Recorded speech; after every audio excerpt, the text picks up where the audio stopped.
ওদের দুর্গা পূজা, কালী পূজা, যত রকমের পূজা আছে, পূজা শেষ হচ্ছে না, তার আগে আমরা রেজিস্ট্রেশন করবো না। তাতে সরকার, পশ্চিমবাংলার সরকার যা খুশি করতে পারে করুক, কিন্তু আমরা আগে রাস্তা নিব। তারপরে 2000 টাকা দিব, 2000 টাকা দিব, 1700 না 2000 দিব, কিন্তু আগে রাস্তা করুক। আজ সকাল থেকে কাবিলপুর অঞ্চলের সমস্ত টোটো চালকরা রাস্তায় নেমে বিক্ষোভে সামিল হন। তাদের অভিযোগ, রাজ্য সরকারের ঘোষিত নিয়ম অনুযায়ী টোটো রেজিস্ট্রেশন বাধ্যতামূলক হলেও এলাকায় দীর্ঘদিন ধরে বেহাল, রাস্তার কোনো উন্নয়ন হয়নি। তাই এই পরিস্থিতিতে তারা রেজিস্ট্রেশন করতে রাজি নন। টোটো চালকদের দাবি, রাস্তাঘাট ঠিক না হলে রেজিস্ট্রেশন এবং তার সঙ্গে যুক্ত ট্যাক্স দেওয়ার কোনো মানে হয় না। প্রতিদিন যাত্রী নিয়ে ভাঙাচোরা রাস্তা দিয়ে চলাচল করতে গিয়ে টোটো ক্ষতিগ্রস্ত হচ্ছে, দুর্ঘটনার আশঙ্কা বাড়ছে। চালকদের বক্তব্য, আমরা রেজিস্ট্রেশন করব, কিন্তু আগে রাস্তা ঠিক হোক। রাস্তার ট্যাক্স দেওয়ার পরে যদি রাস্তা ঠিকই না থাকে তাহলে ট্যাক্সের মূল্য কোথায়? স্থানীয়ভাবে এদিন টোটো চালকদের একটাই সুর শোনা গেছে, তারা কোনোভাবে রেজিস্ট্রেশন করবে না যতদিন না কাবিলপুর অঞ্চলের রাস্তা সংস্কার কাজ শুরু হয়। এদিনের এই বিক্ষোভে সাধারণ মানুষেরও সমর্থন দেখা গেছে, কারণ বহুদিন ধরেই এলাকার বাসিন্দারা রাস্তার দুরবস্থার কারণে সমস্যায় ভুগছেন। চালকরা প্রশাসনের দ্রুত হস্তক্ষেপ ও বাস্তবসম্মত পদক্ষেপের দাবি তুলছেন। Bureau report.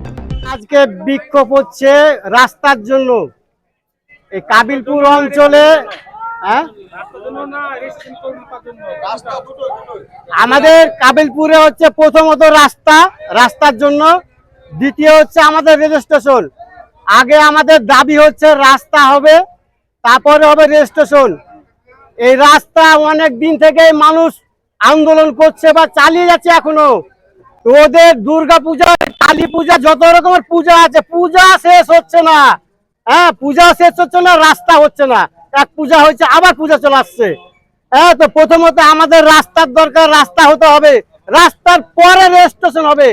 একটা টোটো নয়, সব টোটোকে ফাইন করবে। মানে একটা টোটো যদি কেউ ধরে, যে আমরা ধরবো, একটা নয়, হাজার হাজার টোটো ধরতে হবে, তবেই যে আমাদের আটকাতে পারবে। তাছাড়া আমাদের আন্দোলন আটকাতে পারবে না। আমরা আন্দোলন করছি এই কারণে, আমাদের রেস্টুরেন্ট ফ্রি করতে হবে, আমাদের রাস্তা চাই, রাস্তা আগে করতে হবে। রাস্তার জন্য আমরা গাড়ি চালাতে পারছি না, রোজগার করতে পারছি না, তো রেজিস্ট্রেশন কি করে করব? আবার 1000 টাকা থেকে 1700 টাকা, কত রকম কথা জানে মিডিয়া। একবার বললো 1000 টাকাতে হয়ে যাবে রেজিস্ট্রেশন করা, এখন বলছে 1700 টাকা। আমরা 1700 টাকা কোথায় পাবো? যখনই গাড়ি চালাচ্ছি আমাদের রোজগারই তো হচ্ছে না, বেশিরভাগ আমাদের গাড়িতে খরচ হয়ে যাচ্ছে। রাস্তায় খরচ হয়ে যাওয়ার কারণে আমরা রেজিস্ট্রেশন করতে পারবো না। আগে রাস্তা হোক, তারপরে রেজিস্ট্রেশন। আমরা সবাই রেজিস্ট্রেশন করব, আগে রাস্তা হোক। রাস্তা আমরা চাইছি, সরকারের কাছে আমরা চাইছি রাস্তাটা আগে করুক, তারপরে আমরা রেজিস্ট্রেশন করব। এর আগে আমরা রাস্তা না হওয়ার আগে আমরা রেজিস্ট্রেশন করব না। তাদের সরকার যা ইচ্ছা করুক, আমরা না হলে 200 এখানে টোটো চালক আছি। আমরা তো সবারই একই মত, আমাদের আগে রাস্তা।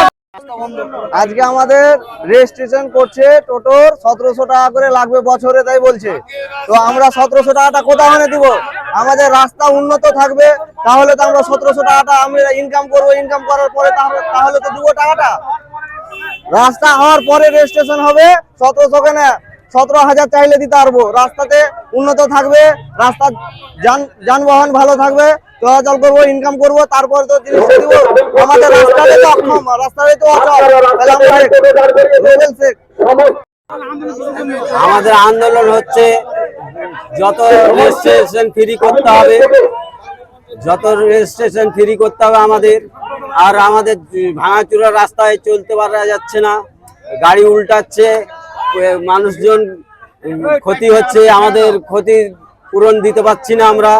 আমরা 2 পয়সা ইনকাম করার জন্য ছুটে বেড়াচ্ছি, রাস্তার জন্য চালাতে পারছি না গাড়ি ঘোড়া। আমরা ইচ্ছুক রাস্তা হোক, তারপরে রেজিস্ট্রেশন। আমাদের আগে রাস্তা, তারপরে রেজিস্ট্রেশন। আমাদের নিজস্ব টাইম মনে হয়, আমরা যতদিন রাস্তা না হবে আমাদের ততদিন আন্দোলন চলবে। আমার নাম আকবর হোসেন, চল চালক।